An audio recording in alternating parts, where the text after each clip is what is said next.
পরিণীতা ধারাবাহিকে আমরা দেখেছিলাম শিরিন আর তুর্য হাত মিলিয়েছে পারুলকে রায়ানের চোখে ছোট করবে বলে, ওদের সম্পর্কটা যাতে চিরদিনের মতো ভেঙে যায় সেই চেষ্টা করছে। রায়ান পড়তে যেতে চায় দিল্লিতে, থিয়েটার নিয়ে এগিয়ে যেতে চায়। সেই কথাটা কে যেন বলে দিয়েছে দাদুকে, দাদু রেগে গিয়ে ওর দরখাস্ত ছিঁড়ে ফেলে দিয়েছে। তারপরে সন্দেহ করছে রায়ান পারুলই বলে দিয়েছে, ওর মাও বোঝাচ্ছে পারুলকে কেন মাথায় উঠেছে।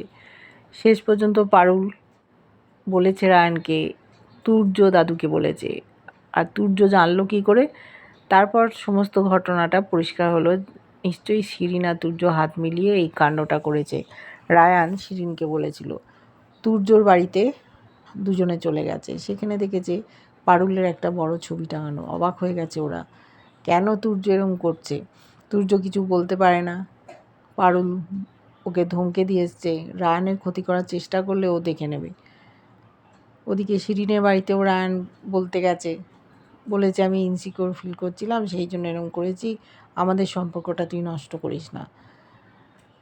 বন্ধুত্ব করতে চেয়েছে পারুলের সাথে শিরিন রায়ানের কথায়, পারুলও রাজি হয়েছে। দেখবো সত্যি ওদের বন্ধুত্ব হয় কিনা।